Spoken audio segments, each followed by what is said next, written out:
Sir, he is lying. I warned the cold alpha, and he refused to let me go. Leo hadn't survived this long by being noticed. That was the first rule of existing as an unclaimed Omega in a world built by and for alphas. You moved quietly. You kept your eyes down. You never, under any circumstances, gave anyone a reason to remember your face. At 26, Leo Han had mastered invisibility the way most people mastered small talk, through necessity and relentless practice. Elysium Noir was one of Seoul's most exclusive private clubs. Wealthy alphas came here to drink, negotiate, and destroy each other politely over bottles of wine that cost more than Leo made in 6 months. The staff were expected to be ghosts, efficient, silent, forgettable. Leo was excellent at his job. To everyone who passed through these gilded halls, he was just a sommelier. Calm hands, quiet voice, never a word out of place. Nobody knew he was an Omega. The black suppression band hidden beneath his collar made sure of that, sealing his pheromones away so completely that even the most sensitive alphas read him as beta. He needed that band. 3 years ago, Leo had been one of the top international contract translators in Seoul.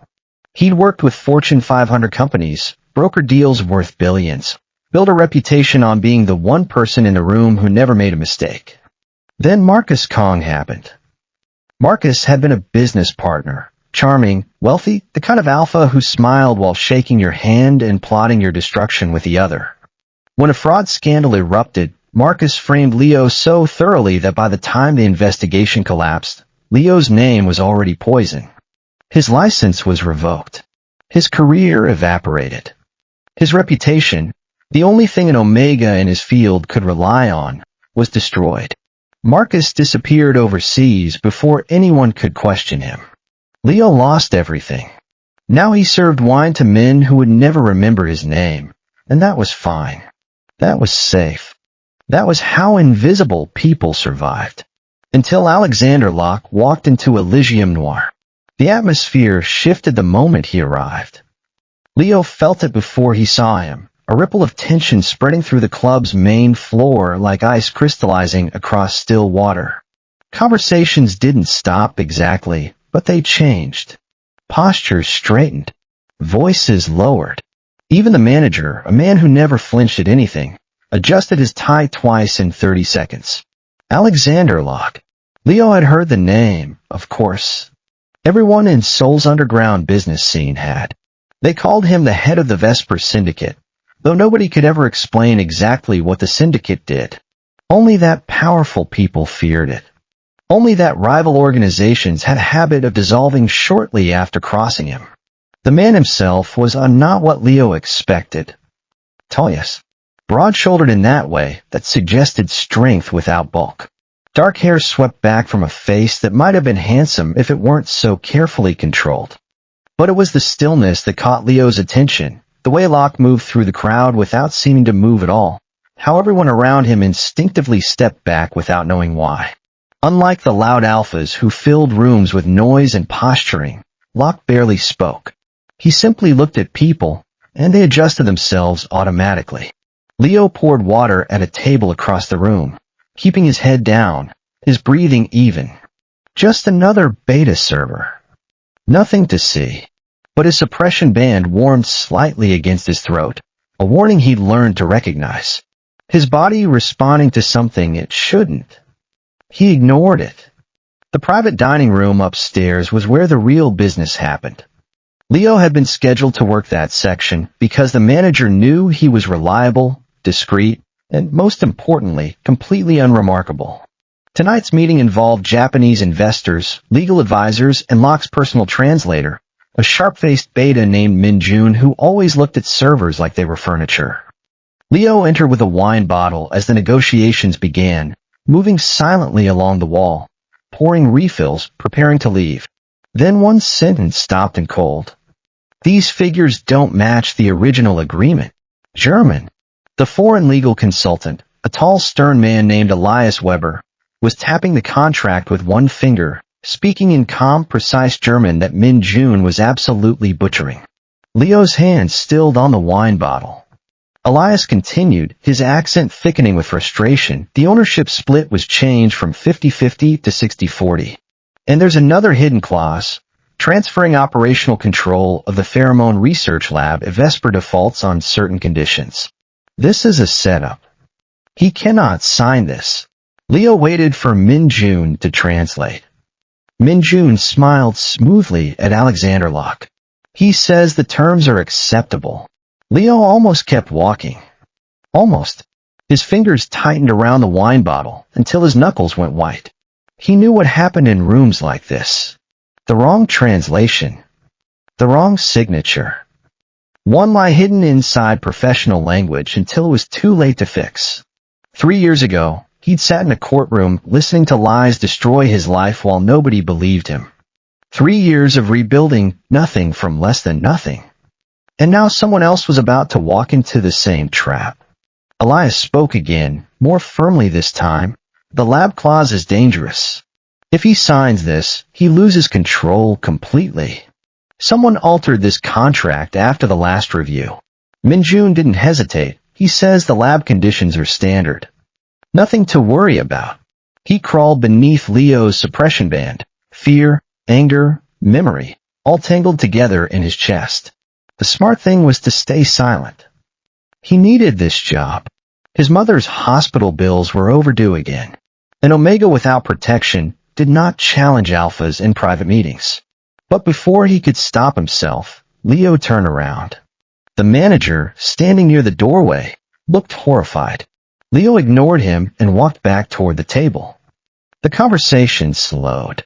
Heads turned. Min-Jun frowned. "Do you need something?" the translator asked, annoyance already sharpening his voice. Leo looked directly at Alexander Locke for the first time, and felt the full weight of the alpha's attention land on him like a physical thing. Locke's eyes were dark, not brown, not black, something deeper and more unsettling. They didn't blink when they found Leo's face. Didn't move. Didn't dismiss him the way most alphas would have dismissed a server. Leo's pulse stumbled. He swallowed once, forced his voice steady. "I apologize for interrupting. But your translator is lying." Silence. Nobody moved. Min-Jun laughed first, sharp and annoyed. "Excuse me?" Leo kept his eyes on Locke. The contract was changed from 50-50 to 60-40. The pheromone research clause also transfers operational authority if your company defaults on certain conditions. Mr. Weber said. He switched to German, smooth and effortless. He strongly advises against signing. Elias stared at Leo in surprise, then spoke rapidly in German. "He's correct. Every word." "Who is this young man?" Leo translated automatically. "He says I'm correct." Min-Jun stood abruptly, his chair scraping against the floor. "He's staff. He has no idea what he's talking about. He's probably misheard." "Then translate Mr. Weber correctly," Leo said before he could lose his nerve. The room went very still after that. Locke finally turned his head toward Min-Jun. No anger showed on his face. That somehow made it worse. His pheromones shifted, just slightly, just enough for Leo to feel the change. Heavy alpha pressure rolled through the room like distant thunder. Not enough to lose control. Just enough to remind everyone exactly who Alexander Locke was. Min-Jun's expression changed instantly. His face went pale, then flushed, then pale again. Locke spoke softly. "Leave. Director Locke, I can explain." "No." Baekdu Jin, Locke's right-hand man, a beta built like a soldier and twice as silent, stepped away from the wall where he'd been standing. That ended the conversation. Min-Jun grabbed his things and left without another word, not even a glare in Leo's direction. The door clicked shut behind him. Nobody spoke for several seconds. Then Locke looked back at Leo, and Leo felt those dark eyes travel over him like a searchlight, assessing, cataloging, seeing things Leo had spent 3 years making sure nobody noticed. "What languages do you speak?" Locke asked. Leo hesitated. Lying was safer. But something about Locke's stillness made lying feel impossible. 7. Another silence. Locke studied him carefully. like he was trying to solve a puzzle that didn't quite make sense. Leo forced himself to stay calm, even though every instinct told him to leave immediately. His suppression band was warming again, not dangerously, not yet, but enough to notice. Finally, Locke slid the contract across the table.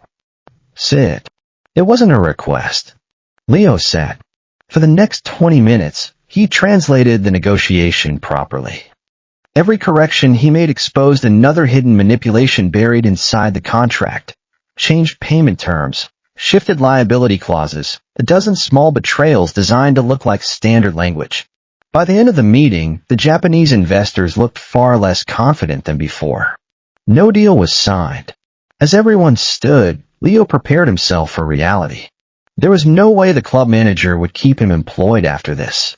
He'd be lucky to walk out with his final paycheck. Then Locke spoke again. Your name. Leo looked up. Leo. Leo Han. Locke repeated it slowly, like he was tasting the syllables. Leo Han. Something about the way he said it made Leo's chest tighten unexpectedly. Not possessiveness, recognition. And that felt somehow worse. Leo bowed politely and left the room before anyone could stop him. The manager caught him halfway down the hall. What were you thinking? He hissed, grabbing Leo's arm hard enough to bruise. Do you have any idea who that man is? Leo pulled his arm free. A man being lied to. The manager stared at him for a second, then rubbed both hands over his face. You're finished here. Get your things. Leo nodded. He'd expected that.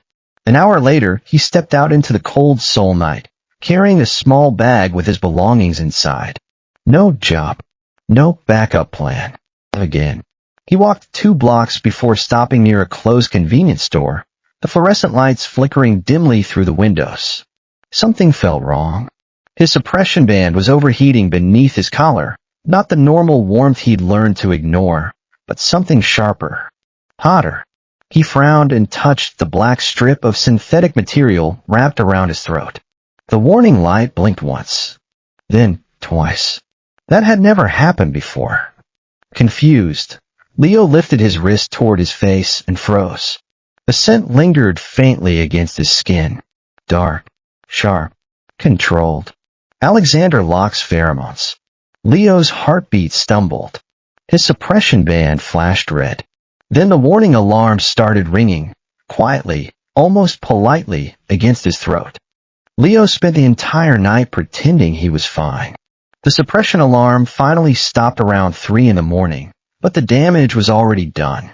His body still felt overheated, restless beneath his skin in a way he hadn't experienced in years. By sunrise, he'd gone through 2 emergency patches and half a bottle of cold water, without solving the real problem. Alexander Locke's pheromones were still affecting him. That shouldn't have been possible.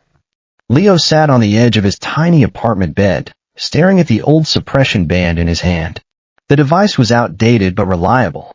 It had survived stress, overwork, even minor heat fluctuations. One meeting shouldn't have pushed it this far. Unless the alpha involved was dangerous enough to break through it naturally. He shoved the band back on and forced himself to focus on practical problems. Rent. Medical bills. Finding another job before the month ended. His phone vibrated. He almost ignored it, probably the club manager confirming his termination, but something made him look. An unknown number. A single message. Muniz. 7 p.m. Car will pick you up. No greeting. No signature. Leo already knew who it was. He stared at the screen for several seconds before locking the phone and tossing it onto the bed. Absolutely not. By 6:30 that evening, he was standing outside his apartment building, waiting for the car. He hated himself a little for that.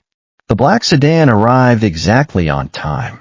The driver, a beta with a face that revealed nothing, said nothing during the ride across Seoul. Leo watched the city lights blur past the window, trying not to think too hard about why Alexander Locke wanted to see him again. Moon haze was hidden behind an unmarked wooden gate in the older part of the city. From the outside, it looked almost abandoned. Inside, It was quiet enough to hear water running somewhere in the distance. A tea house, not luxurious in the loud way wealthy alphas usually preferred. No gold. No chandeliers. Just warm lighting, dark wood, and the faint scent of tea leaves in the air. Leo followed an employee down a narrow hallway and stopped when the door had opened. Alexander Locke was already inside. He sat alone at a low table, one hand resting beside a cup of untouched tea. Beck Dugene stood near the far wall, silent as always. Locke looked up as Leo entered. For one strange second, neither of them spoke. Then Locke stood. Leo's breath caught. That small gesture, an alpha standing for an omega, was so unexpected it threw him completely off balance. Most alphas didn't stand for omegas. Especially not men like Alexander Locke. "Sit," Locke said calmly. Leo sat across from him, careful to keep his expression neutral. The tea was poured in silence. Leo didn't touch his cup. "You came," Locke said finally. "You sent a car." Something very close to amusement flickered briefly across Locke's face before disappearing again. Dugene handed Leo a slim folder. Inside were copies of old translation licenses, court records, and fraud investigation files. Leo's stomach tightened instantly. "You investigated me." Locke didn't deny it. "Yes." Leo closed the folder carefully. "That's usually the part where people pretend to apologize. I'm not apologizing." The honesty startled Leo enough to almost laugh. Locke continued quietly. "I wanted to know why someone with your skill was serving wine in a private club." Leo set the folder down. "And now you know." The room fell silent again. Leo hated how aware he was of Locke sitting across from him. The alpha's pheromones restrained, almost completely controlled, but still present beneath the surface. Calm. Heavy. Dangerous. His suppression band warmed slightly in response. Locke noticed. Leo realized that immediately from the way the alpha's eyes flicked briefly toward his collar before returning to his face. "You should replace that suppression band," Locke said. "It still works. It almost failed last night." Leo's jaw tightened. "I handled it. You struggled." That irritated Leo more than it should have. "I didn't come here to discuss my pheromones." "No," Locke agreed softly. "You came because you're curious." Leo looked at him carefully. Most powerful alphas relied on intimidation, loud pheromones, aggressive posturing, the threat of violence wrapped in expensive suits. Locke didn't. He simply observed people until they revealed things naturally. That was somehow worse. "What do you want from me?" Leo asked. Locke answered immediately, "I want you to work for me." Straightforward. No manipulation. No fake politeness. Leo almost preferred it that way. "As what?" "Your personal translator." "Yes." Leo leaned back slightly. "You already have translators." "Not anymore." The meaning behind that was obvious. Leo studied him for a moment before speaking carefully. "You trust people very quickly." "No," Locke said. "I don't." Something about the way he said it made the room feel quieter. Locke lifted his tea calmly. "You interrupted a room full of alphas to tell the truth when staying silent would have protected you. People like that are difficult to find." Leo looked away first. That was dangerous too. Not the attention, but the sincerity. After years of lies, he no longer knew what to do with sincerity. "I'm not interested in becoming someone's Omega employee," he said finally. "You wouldn't be." "You say that now." Locke's gaze remained steady. "You think I called you here because you're an Omega, aren't you?" "No." The answer came too quickly to be fake. That unsettled Leo more than flirting would have. Locke placed his cup down slowly. "I called you here because you're good at your job." The silence stretched between them. Leo realized then that Locke had not once asked about his secondary gender directly. Not once since they met. That alone separated him from most alphas Leo had known. Still, Leo wasn't stupid. Working for Alexander Locke meant stepping into a dangerous world on purpose. And yet, He thought about the contract last night, about being heard, about someone actually listening when he spoke. He'd missed that more than he realized. Leo exhaled slowly. If I agree, there are conditions. Locke nodded once. Speed. No bonding implications. No pheromone coercion. No public ownership behavior. Eugene glanced up briefly at that. Leo continued before he could lose momentum. Our contracts and negotiations only. Nothing illegal. And if I decide to leave, I leave. Locke listened without interrupting. Then he said, agreed. Too fast. Leo narrowed his eyes. You didn't even negotiate. You would have walked out. That answer irritated Leo, because it was true. Locke reached into his jacket and placed a business card on the table. No dramatic speech. No pressure. Think about it. Leo stared at the card for several seconds before taking it. The moment his fingers brushed the edge, warmth rushed unexpectedly beneath his suppression band again. Damn it. He stood immediately. I should go. Locke rose at the same time, again, that small gesture that bothered Leo far more than it should have. Eugene moved toward the door to escort him out, but before Leo could leave, Locke spoke once more. Leo. Leo stopped. You asked what I wanted from you. Locke's expression remained calm, but his eyes were impossibly focused. I want someone who doesn't fear me enough to lie. For one dangerous second, Leo forgot how to breathe properly. Then he left before that feeling could become something worse. The elevator ride down felt too small, too warm. By the time the doors opened underground, Leo's suppression band was overheating again. His vision blurred briefly, not a full episode yet, but dangerously close. He grabbed the wall hard enough to steady himself. The elevator doors started to close, then stopped. Locke stood outside them. Leo's pulse stumbled instantly. The Alpha looked at him once and understood the situation immediately. Of course he did. Leo straightened fast. I'm fine. Locke ignored the lie completely. He reached into his pocket and removed a small suppressant injector, medical grade, emergency use only, and held it out to Leo. Without stepping closer. No touching. No pressure. No alpha dominance. Just help. Leo stared at the injector in silence.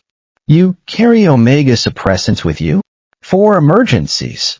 That answer somehow made everything worse. Leo took the injector carefully. Their fingers didn't touch. Locke pulled back before contact could happen, but Leo felt the heat of the Alpha's presence anyway, the weight of those dark eyes on his flushed face. Thank you, Leo said quietly. Eugene will take you home. I can manage alone. I know. The calm certainty in Locke's voice hit harder than arrogance would have. Leo looked down at the injector in his hand, then back at Alexander Locke standing outside the elevator under the dim underground lighting. Dangerous Alpha. A man powerful enough to ruin lives without effort. And somehow, for the second time in 2 days, Leo found himself feeling something far more dangerous than fear. Trust. 3 weeks into working for the Vesper Syndicate, Leo realized something dangerous. Alexander Locke listened. Not politely. Not strategically. Actually listened. It was the kind of thing that ruined people if they weren't careful. Leo noticed it during negotiations first. Most alphas treated translators like background noise, useful only when needed, invisible the rest of the time. Locke never interrupted him. Never spoke over him. Never dismissed a correction once Leo explained it. If Leo said a contract clause was risky, Locke reviewed it. If Leo said someone was hiding intent behind their wording, Locke believed him. That level of trust shouldn't have mattered as much as it did. Unfortunately, it did. By the 3rd week, Leo had also noticed other things. The conference rooms no longer used aggressive alpha scent diffusers. Meetings never extended into hours that interfered with omega suppressants. Tea appeared beside Leo before he asked for it. None of those changes were announced. Locke simply made them happen quietly, which somehow felt more intimate.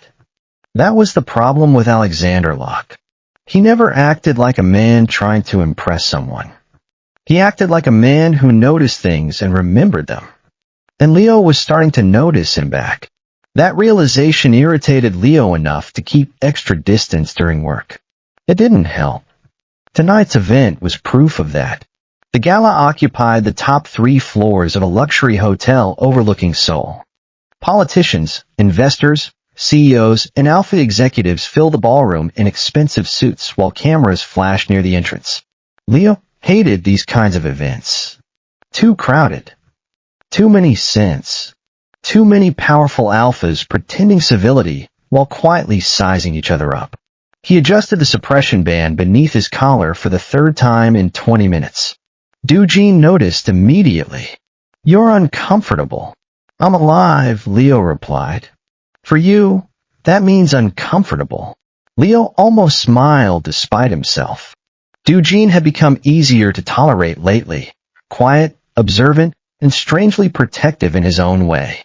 Leo suspected the beta had spent too many years cleaning up after Locke's problems to waste time pretending emotions didn't exist. "You should leave early tonight," Doo-Jin added quietly. Leo frowned. "Why?" Before Doo-Jin could answer, the ballroom shifted. Not visibly at first. But Leo felt it. The subtle tension spreading through nearby alphas, attention changing direction, conversation slowing. Someone important had arrived. Leo turned toward the entrance, and immediately wished he hadn't. Marcus Kong smiled the moment their eyes met. Cold rushed through Leo's body instantly. 3 years. 3 years since he'd last seen the alpha responsible for destroying his life. And Marcus looked exactly the same, calm, elegant, untouchable. Like the damage he caused never touched him at all. "Well," Marcus said softly as he approached. "This is unexpected." Leo forced himself not to react. "I can say the same." Marcus's eyes flicked briefly toward Leo's collar, toward the suppression band. That tiny movement made Leo's stomach tighten immediately. "You disappeared," Marcus continued. "I wonder what happened to you. You should try wondering less." A faint smile touched Marcus's mouth. "There's the attitude I remember." Doo-Jin stepped subtly closer. Not enough to escalate, enough to warn. Marcus noticed that too. His gaze moved past Leo toward the ballroom entrance behind him. Alexander Locke had arrived. The atmosphere changed completely. Locke walked through the crowd slowly, calm as ever, but attention followed him automatically. Powerful alphas straightened without realizing it. Conversations lowered. Leo hated that he noticed how good Locke looked tonight. He hated even more that Locke noticed him instantly, despite the crowd. Then Locke's eyes shifted to Marcus. The temperature in the room seemed to drop. "Marcus Kong," Locke said evenly. "Alexander Locke." Neither man offered a handshake. Leo suddenly understood something important. They already knew each other. Not socially, personally. Dangerously. Marcus smiled first. "I didn't realize your syndicate had hired such talented people." "Leo works for me," Locke replied calmly. Something sharp flashed behind Marcus's eyes at those words. For the first time all evening, Leo felt genuinely uneasy. Then Marcus stepped closer. Too close. Leo smelled the pheromones immediately, strong alpha scent rolling toward him intentionally, pressing against the edges of his suppression band. Not a test. A provocation. Leo stiffened. Marcus noticed. "So it's true," Marcus murmured, quietly enough that only Leo could hear him. "You really are an Omega." Doo-Jin moved instantly, but Locke moved first. One step. That was all. One calm step placing himself between Leo and Marcus. The ballroom froze. Leo felt Locke's pheromones spread through the air, slowly, heavily, suffocatingly controlled. Unlike Marcus's deliberate aggression, Locke's alpha pressure felt absolute. It didn't attack. It dominated. Every alpha nearby felt it immediately. Conversation stopped. Several people looked away on instinct. Marcus's smile faded slightly. Locke's voice remained perfectly calm. "You're standing too close." The warning beneath those words was unmistakable. Leo's pulse was suddenly too fast. Not fear, something worse. His suppression band vibrated sharply against his throat. Then again. Damn it. Marcus noticed immediately. A slow smile returned to his face. "Alexander," he said softly, "do you even know what kind of omega you picked up?" Leo's stomach dropped. Locke's expression didn't change, but the pressure in the room deepened. "Explain." Marcus looked directly at Leo while speaking. "He stabilizes dominant alphas naturally. His pheromone compatibility rate is abnormally high. Several organizations were interested in him before he disappeared." Leo went cold. He'd never told anyone that. Not even Locke. Marcus continued quietly. "You should be careful. Men become possessive around omegas like him." Leo's suppression band alarm suddenly rang beneath his collar, loud enough this time for nearby people to hear. Heat flooded his body instantly. The ballroom blurred slightly around the edges. Too many alpha pheromones. Too much pressure. Too much stress. The suppression band was failing. Marcus's expression sharpened with interest. Several nearby alphas turned toward Leo automatically, and that terrified him. Leo stepped backward immediately. Locke caught the movement at once. Then everything changed. The alpha pressure coming from Alexander Locke exploded across the ballroom. Not wild. Not uncontrolled.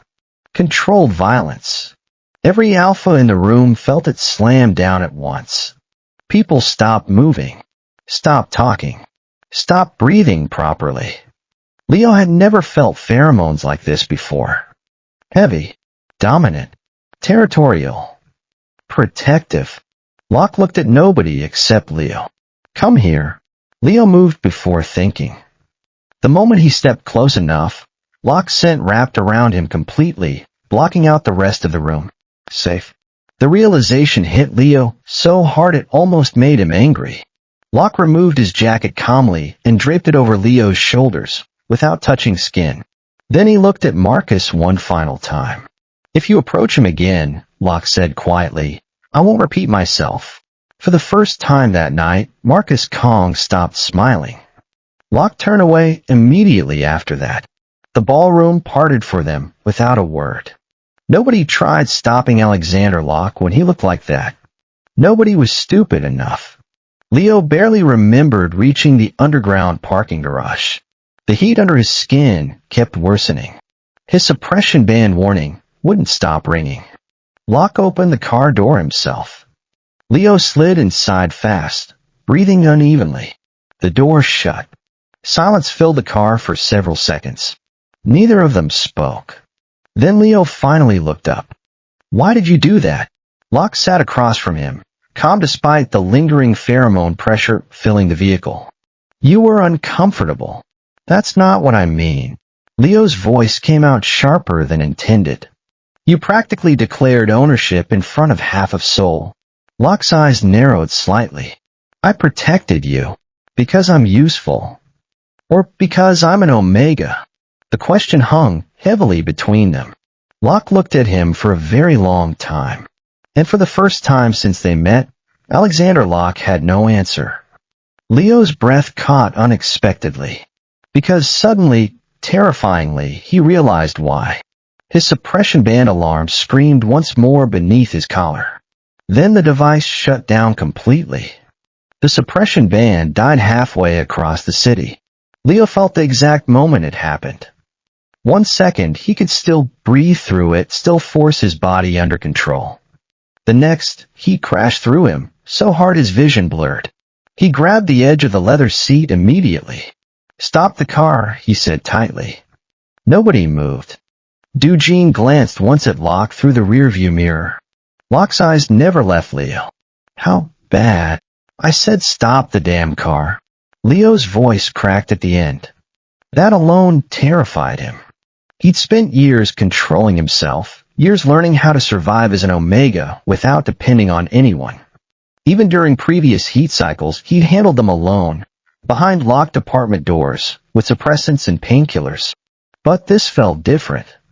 Too intense. Too fast. Locke leaned slightly forward. Look at me. Leo didn't want to. He did anyway. Can you make it home safely? No. Absolutely not. But pride answered before honesty could. Yes. Locke studied him for another second. Then he spoke calmly. No, you can't. The worst part was that Leo knew he was right. Heat spread painfully beneath his skin. Every alpha scent outside the vehicle felt sharper now, louder somehow, scraping against his nerves. But Locke's pheromones remained the strongest thing in the car. Heavy, controlled, constant, and Leo's body kept responding to them. That scared him more than the heat itself. We're almost at the penthouse, Locke said quietly. You'll stay there tonight. Leo laughed once under his breath. That sounds like a terrible idea. You're in no condition to argue. I'm in enough condition to know how this looks. Something shifted briefly across Locke's face. Not anger. Something quieter. You think I invited you there for that? Leo looked away first. Because yes, part of him did. Not because Locke had acted improperly. He hadn't, not once. That was the problem. Leo had known too many alphas who were kind right until the moment they decided kindness entitled them to ownership. Who made omegas vulnerable, dependent, easy to claim. Leo refused to become that person again. The car finally stopped beneath a private residential tower. By the time the doors opened, Leo's legs felt unstable enough to embarrass him. Locke noticed immediately. He still didn't touch him. Eugene, Locke said calmly. Clear the floor. Eugene nodded once and disappeared ahead of them. Leo managed to make it into the private elevator before gripping the wall harder than intended. Sweat dampened the back of his collar. His pulse was too fast now, his body overheating more with every minute.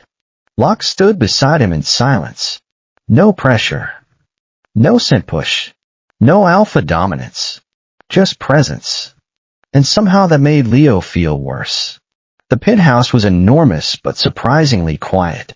Dark walls, low lighting, almost painfully clean. No artificial alpha scents filled the air. No aggressive diffusers. None of the territorial markers most wealthy alphas used. Leo barely noticed any of it before another wave of heat nearly buckled his knees. This time, Locke caught his arm. The contact lasted less than 2 seconds. Still, Leo inhaled sharply, a gasping, desperate sound he couldn't suppress.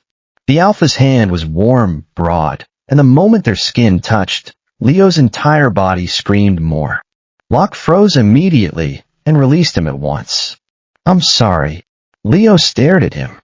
Sorry. What kind of alpha apologized for touching an omega during heat? Locke stepped back deliberately, giving him space again. The guest room is prepared. You'll be safe here. Safe. That word hit harder than it should have. Leo entered the room without another argument. Mostly because he no longer trusted himself to stand upright. The door closed behind him softly. And then the heat got worse. Hours blurred together after that. Cold water. Suppressants. Breathing exercises. Trying not to lose himself completely. At some point, Leo slid down beside the bed onto the floor because the room suddenly felt too small. His skin burned. His thoughts wouldn't stay organized. And underneath everything, his body kept searching instinctively for one scent. Alexander Locke. Leo hated that. He hated it enough to laugh weakly into his own hand. Outside the room, he heard quiet footsteps once. Then silence again. No one entered. No one tried. That mattered more than Locke probably understood. Around midnight, Leo finally forced himself back to his feet and opened the bedroom door slightly. The hallway lights were dim. Locke sat against the wall outside the room. Still awake, documents spread across his lap, tie loosened, sleeves rolled up. He looked different like this. Less untouchable. Leo blinked slowly. You're still here. Locke looked up. Your condition is unstable.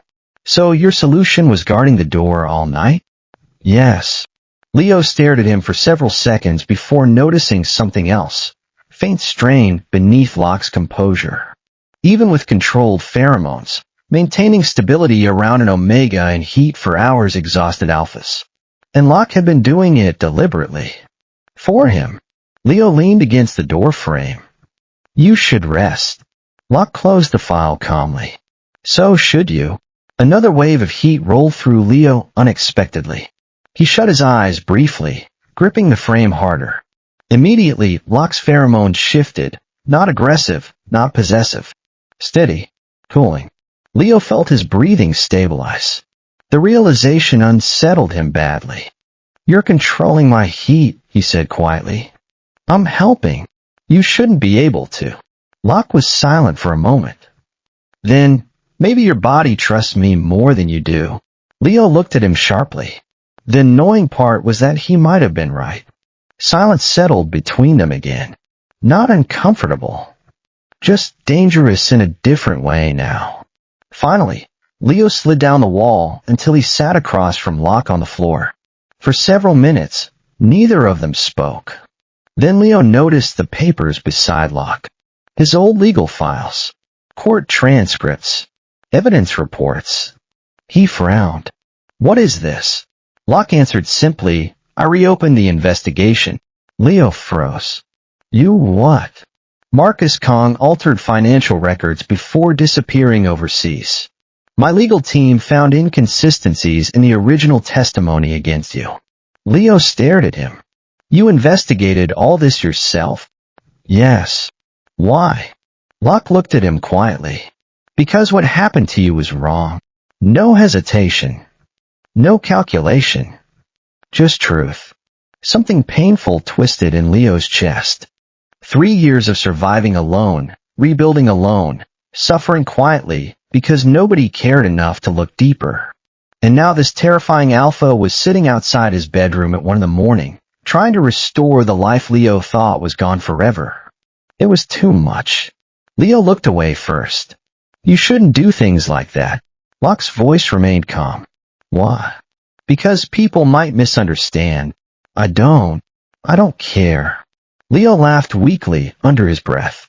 Of course you don't. Another silence. Then Leo asked quietly, why didn't you mark me earlier? The question slipped out before he could stop it. Locke went still. Leo continued carefully. At the gala. In the car. Here. Most alphas would have taken advantage of this situation already. Locke held his gaze for a long moment. Then he said softly, because if I touched you like that now, you wouldn't have a real choice. Leo's heartbeat stumbled. There it was again. That terrifying sincerity. Not instinct. Not possession. Choice. The heat suddenly felt different after that. Less frightening somehow. Leo looked at Locke for several quiet seconds. Then he leaned forward slowly. Locke didn't move. Didn't pressure. Didn't even breathe differently. Leo was the one who closed the distance first. The kiss was brief, soft, careful enough to break him a little. Locke's lips were warm, and for one suspended moment, Leo forgot about the heat, the danger, the years of running. When Leo pulled back, Locke's composure looked thinner than before. His dark eyes had gone deeper somehow, more intense, and his pheromones swirled around them like a living thing, not pushing, not demanding, but there, wanting. Neither of them spoke immediately, because suddenly there were too many things between them now. Too many things that no longer felt professional. Locke's eyes lowered briefly toward Leo's throat, where the broken suppression band rested loosely against flushed skin. Then back to his face.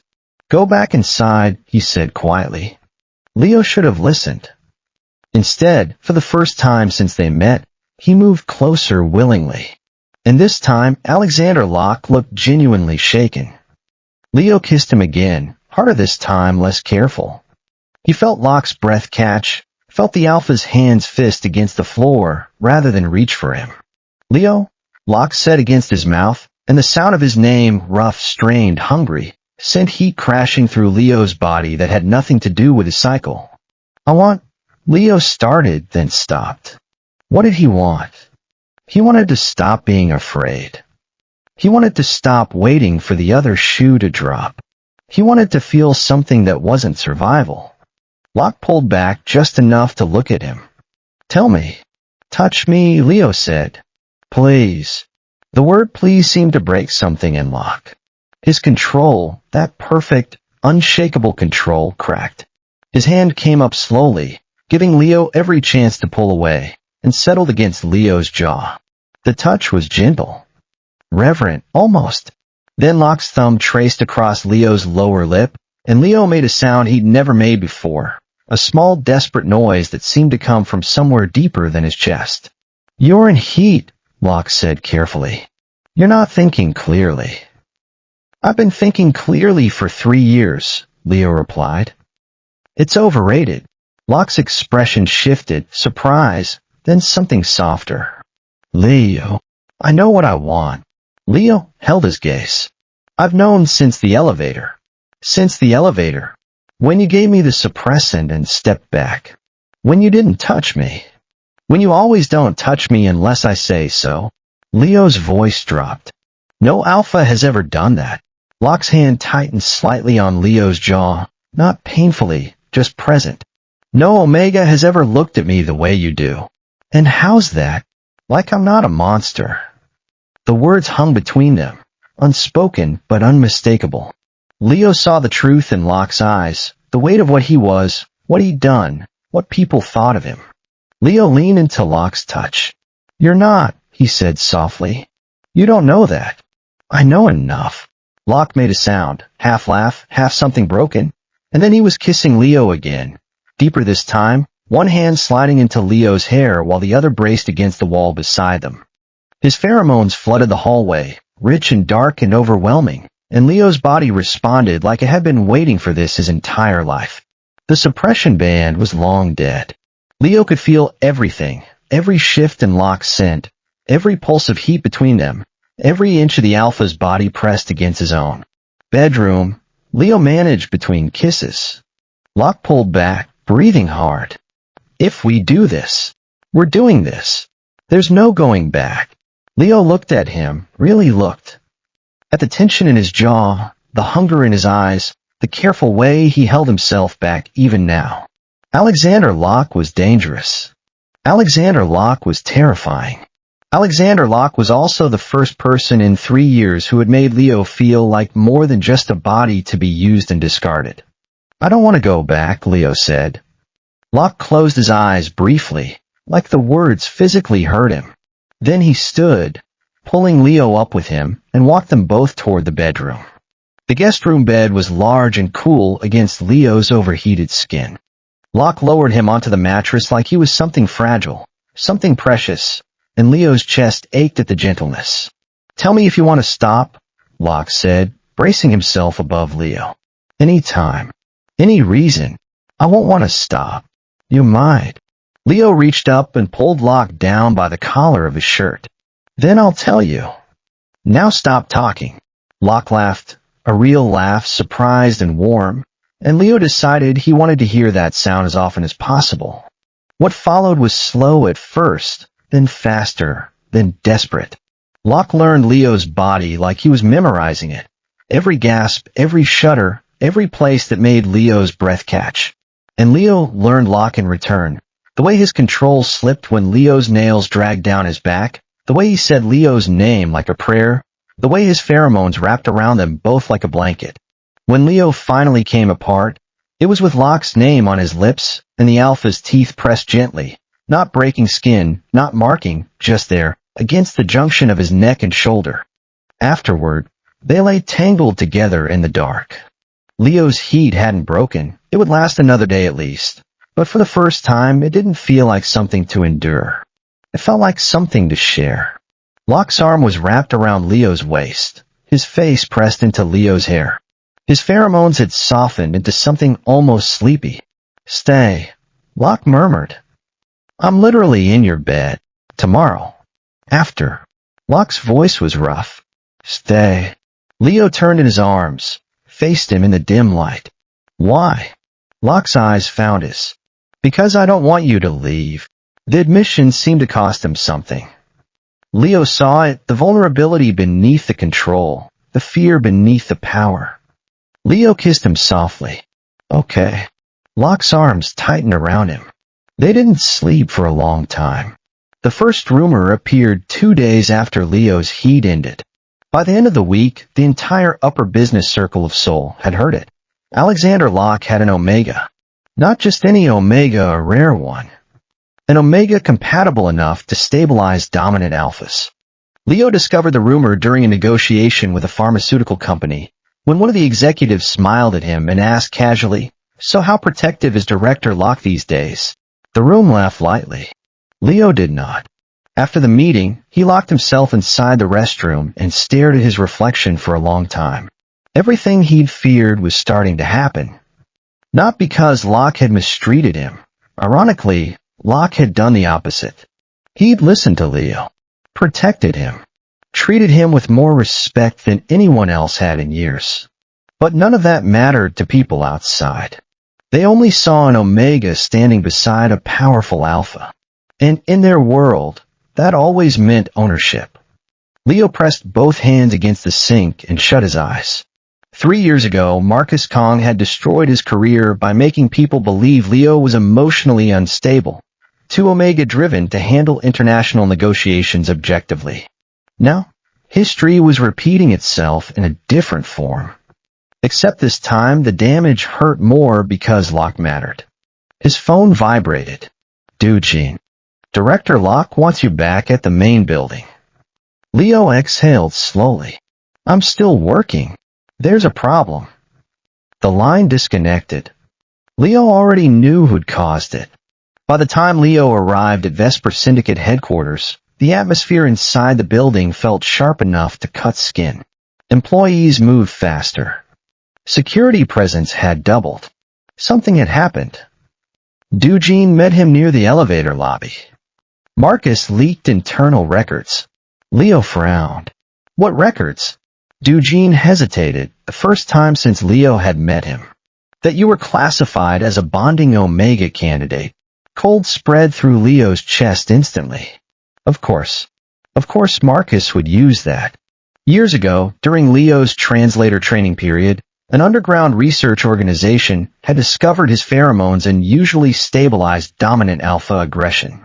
Several corporate groups had quietly tried to recruit him after that. Leo had rejected every offer. Marcus never had. Leo looked away. How many people know? Enough. That answer told him everything. The elevator doors opened. Locke stood inside. The moment his eyes landed on Leo, the tension in the elevator changed completely, not because of pheromones, but because Leo could see the anger carefully hidden beneath Locke's composure. "He released private Omega records publicly," Locke said quietly after the doors closed. Leo laughed bitterly. "And now everyone thinks I slept my way into your organization. No one important believes that." Leo turned toward him sharply. "That's easy for you to say." The silence afterward was heavy. Locke looked at him steadily. "Leo, no." Leo interrupted. "You don't get to say my name like everything's still normal." Eugene wisely stayed silent near the elevator controls. Leo continued before emotion could choke him. "You know what they're saying now? They think I belong to you. They think every negotiation I handled was because your Omega asked nicely. That isn't true. It doesn't matter if it's true." The elevator stopped. Nobody moved. Leo's chest felt tight now, years of humiliation pressing against his ribs again. "I worked for everything I have. I rebuilt myself from nothing. And now the moment people find out I'm an Omega, none of that matters anymore." Locke stepped closer slowly. Leo immediately stepped back. That hurt more than he expected it to. Something dark moved briefly across Locke's expression before disappearing again. "You think I would ever reduce you to that?" Locke asked. Leo looked away. Because logically, no. Emotionally, he was no longer sure of anything. "You're an alpha," Leo said tiredly. "Eventually, all of you want ownership." The words landed harder than intended. For the first time since they met, Alexander Locke genuinely looked hurt. Not angry. Hurt. and somehow that felt worse. The elevator doors opened again. Leo walked out first. "Where are you going?" Locke asked quietly behind him. Leo stopped without turning around. "I need distance." "Leo." "I said I need distance." The building lobby fell silent around them. Nobody dared move. Locke stood completely still for several seconds before finally speaking. "Fine." That single word sounded restrained enough to break something. Leo left anyway. For the next 4 days, Leo ignored every message from Vesper Syndicate. He stayed in his apartment, took freelance translation work remotely, and tried not to think about Alexander Locke sitting alone somewhere with that same unreadable expression. Unfortunately, avoiding someone physically did nothing when they already lived in your head. Leo kept remembering small things.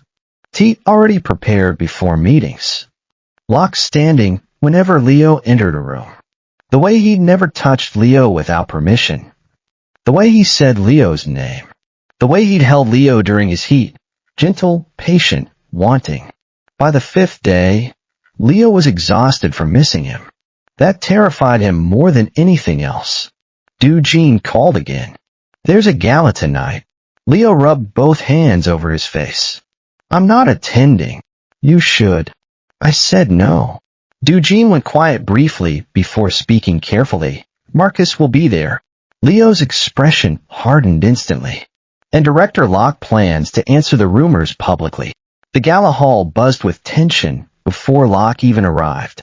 Leo stood near the back entrance, trying to ignore the stares already following him. Conversations lowered every time someone recognized him. Omega bonding candidate. Locke's Omega. The words practically floated through the room. Then Alexander Locke entered. Silence spread almost immediately. He walked calmly toward the center stage while cameras flashed around him. Leo watched from across the ballroom, unable to read his expression at all. Marcus stood near the front, a satisfied smile already forming. Locke stopped before the microphone. No greeting. No corporate speech. His gaze moved across the ballroom once before he spoke. "I'll make this simple." Every person in the room focused on him instantly. "The rumors regarding Leo Han in tonight." Leo's pulse quickened. Locke continued, "Leo Han does not belong to me." The ballroom froze. Even Marcus's smile faded slightly. Locke's voice remained calm, but something emotional sat beneath it now, something real. Enough that Leo suddenly couldn't breathe properly. "The people questioning his abilities," Locke said quietly, "are welcome to explain why none of them noticed the contract fraud he exposed on his first night." Nobody spoke. Nobody even looked at Leo now. They looked at Locke.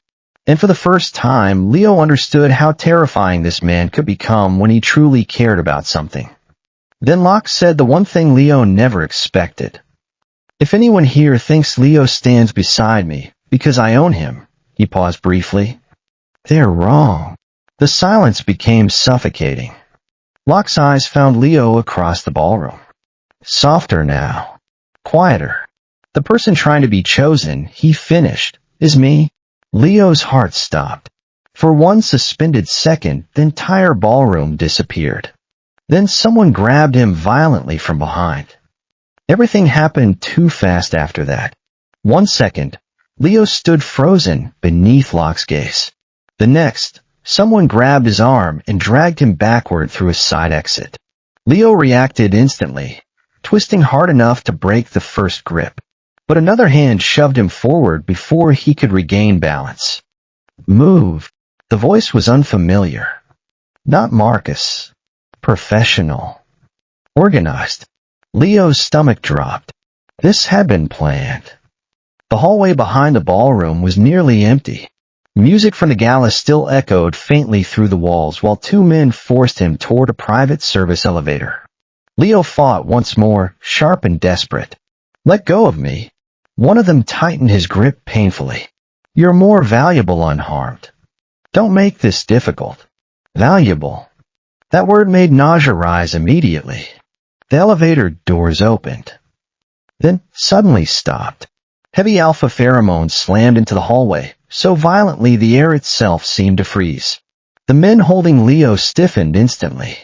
Everyone in Seoul knew that pressure by now. Alexander Locke walked into the corridor slowly. No raised voice. No visible anger.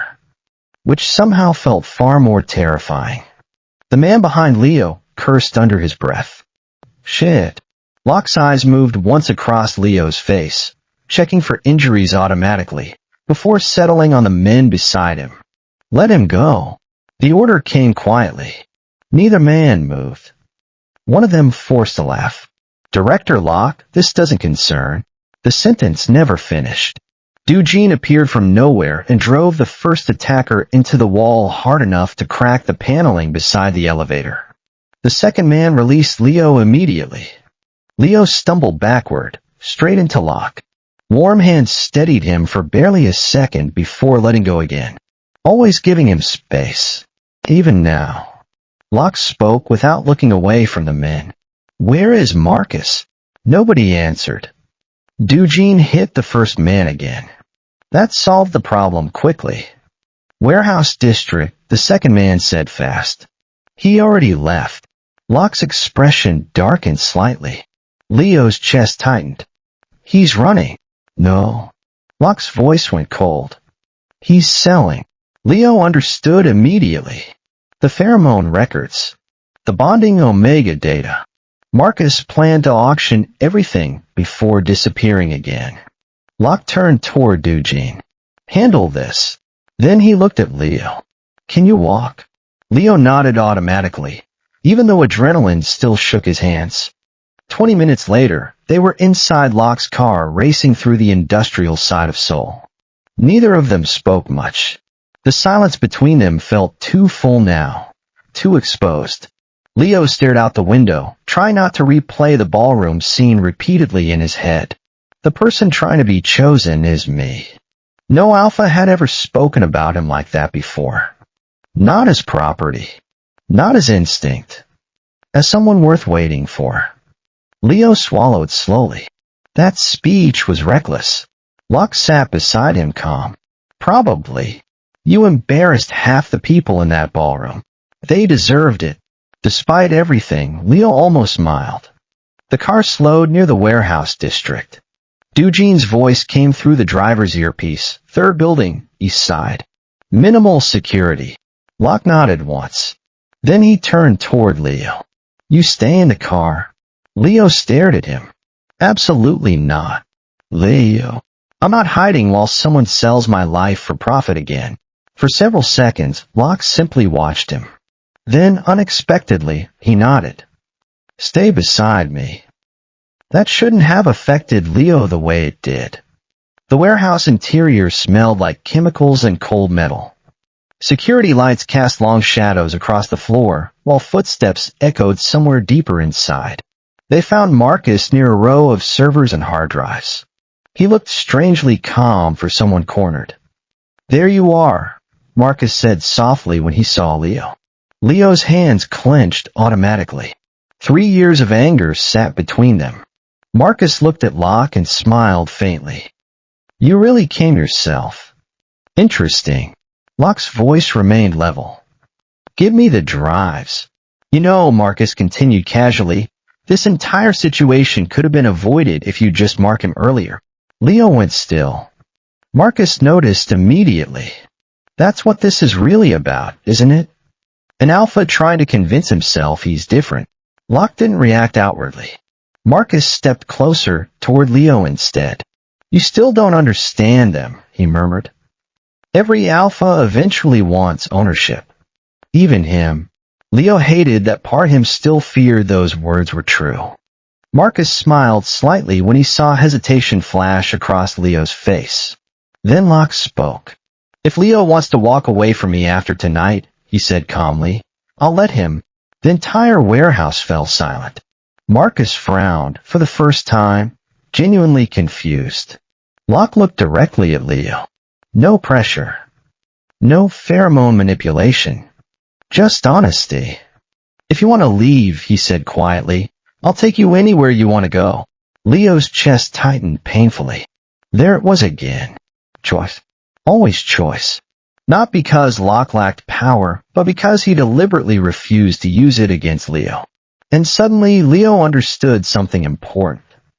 Alexander Locke had been proving the same thing from the very beginning. Every time he stepped back, every time he waited, every time he let Leo decide first. Marcus laughed bitterly. "You're pathetic for an alpha." "No," Leo said softly. Both men looked at him. Leo stepped forward slowly until he stood beside Locke, willingly. Not behind him. Beside him. "You just never understood what love looks like." For the first time, Marcus's expression finally cracked. Eugene's team entered moments later. After that, everything ended quickly. The trafficking records were seized. The bonding Omega files disappeared into government custody.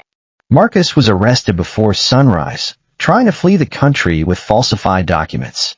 And for the first time in years, Leo finally breathed without feeling hunted. 3 weeks later, spring rain fell softly over Seoul. Leo stood on the rooftop terrace of Moonhaze with a warm cup of tea in his hands while city lights blurred beneath the misty skyline. His translation license had officially been reinstated that morning. Locke approached quietly from behind. "You're smiling." Leo glanced sideways. "Don't sound so surprised." "I'm not used to seeing it." That earned him a small laugh. Comfortable silence settled between them. Not tense anymore. Not fragile. Real. Locke reached into his coat pocket after a moment and handed Leo a small envelope. Leo looked at him carefully before opening it. Inside was a single card. 4 Korean words written neatly by hand. Leo read the sentence twice, even though he understood it immediately. "From the beginning, it was you." His chest ached softly. When he finally looked up, Locke was watching him with that same steady attention Leo had grown frighteningly attached to. "Alexander," Leo said quietly. Locke's expression shifted the moment Leo used his name again. Leo reached slowly toward the suppression band around his throat. Then, for the first time in front of another alpha, he removed it willingly. Warm Omega pheromones immediately spread into the cool night air. Locke went completely still. "Leo," he said carefully. "Are you sure?" Leo stepped closer until only a small distance remained between them. "If it's you," he answered softly, "then yes." Locke closed his eyes briefly, like the words physically hurt him. Then, very gently, very carefully, he leaned down and pressed a kiss against the scent gland behind Leo's neck. Not a mark. Not ownership. Promise. Leo's breath shook slightly as he rested his forehead against Locke's shoulder. Below them, Seoul continued glowing endlessly beneath the rain. And for the first time in a very long time, Leo Han no longer felt like someone hiding from the world. Maybe that was the real beginning of their story. Not the contracts, the danger, or the pheromones. But the moment 2 broken people finally chose each other freely. Then,